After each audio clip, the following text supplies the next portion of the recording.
بسم اللہ الرحمن الرحیم۔ السلام علیکم دوستو، آج کی اس ویڈیو میں ہم حضرت نوح علیہ السلام کے بارے میں جانیں گے۔ حضرت آدم علیہ السلام کے تقریباً 1000 سال بعد اللہ نے حضرت نوح علیہ السلام کو ایک قوم کی طرف مبعوث فرمایا۔ حضرت نوح علیہ السلام 950 برس تک اپنی قوم کو خدا کا پیغام سناتے رہے، مگر ان کی بد نصیب قوم ایمان نہ لائی، بلکہ طرح طرح سے آپ کو تکلیف دیتی رہی اور قسم قسم کی تکلیفوں سے آپ کو ستاتی رہی، یہاں تک کہ کئی بار ان ظالموں نے آپ کو اس قدر تکلیف دی کہ آپ کو مردہ خیال کر کے کپڑوں میں لپیٹ کر ایک مکان میں ڈال دیا، مگر آپ پھر بھی اس مکان سے نکل کر دین کی تبلیغ فرمانے لگے۔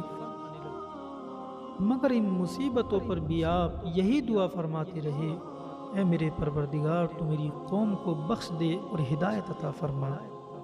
حضرت نوح علیہ السلام کی تبلیغ کے جواب میں قوم نے سرکشی کا مظاہرہ کیا، آپ علیہ السلام کو جھوٹا قرار دیا، توحید کو ماننے اور شرک کو چھوڑنے سے انکار کر دیا، اور اس کے علاوہ دھمکی دی کہ اگر تم اپنی واعظ و نصیحت سے اور دین کی دعوت سے باز نہ آئے تو ہم پتھر مار کر آپ کو قتل کر دیں گے۔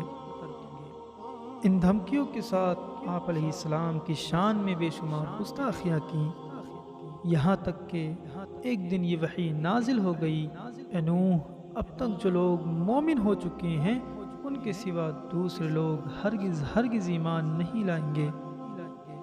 اس کے بعد آپ اپنی قوم کے ایمان لانے سے نا امید ہو گئے اور آپ نے اپنی قوم کے لیے دعا فرمائی۔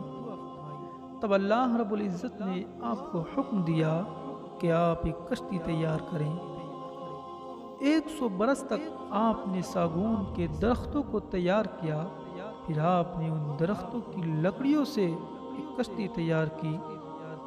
روایتوں کے مطابق اس کشتی میں 3 درجے تھے، نچلے طبقے میں درندے پرندے تمام اس میں شامل تھے، اور درمیانی طبقہ چوپائے وغیرہ جانوروں کے لیے تھا، اور آخری طبقے میں خدا اور مومنین کے لیے جگہ بنائی۔ جب آپ کشتی بنانے میں مصروف تھے تو آپ کی قوم آپ کا مذاق اڑا رہی تھی اور کہہ رہی تھی، اے نوح، اب تم لکڑیاں تراشنے والے بن گئے ہو، حالانکہ تم کہا کرتے تھے میں اللہ کا نبی ہوں۔ کوئی کہتا ہے، نوح، اس خشک زمین پر تم کشتی تیار کر کے کیا کرو گے؟ آپ علیہ السلام ان کے جواب میں یہی فرماتے تھے کہ آج تم ہمارا مذاق اڑاتے ہو، لیکن مت گھبراؤ، جب اللہ کا عذاب بصورت طوفان آئے گا۔ پھر وہ دن بھی آ پہنچا۔ اللہ تعالیٰ نے حضرت نوح علیہ السلام سے اس عذاب کے نازل ہونے کی علامت بیان فرمائی تھی کہ جب تم تندور میں پانی کو جوش مارتا دیکھو تو سمجھ لینا کہ عذاب کے نزول کا وقت آ پہنچا۔ حضرت نوح علیہ السلام کے گھر والوں میں سے 7 افراد ایمان لے کر آئے۔ وہ لوگ جو آپ علیہ السلام پر ایمان لائے تھے وہ 80 افراد تھے۔ حضرت نوح علیہ السلام کی قوم پر عذاب آیا، آسمان سے موسلادھار بارش برسی اور یہ لگاتار 40 دن رات برستی رہی، اور پانی پہاڑوں سے اونچا ہو گیا، یہاں تک کہ ہر چیز اس میں ڈوب گئی۔ حضرت نوح علیہ السلام کا خود ایک بیٹا کنعان اور ایک بیوی کافرہ تھی، یہ بھی اس طوفان میں غرق ہو گئے۔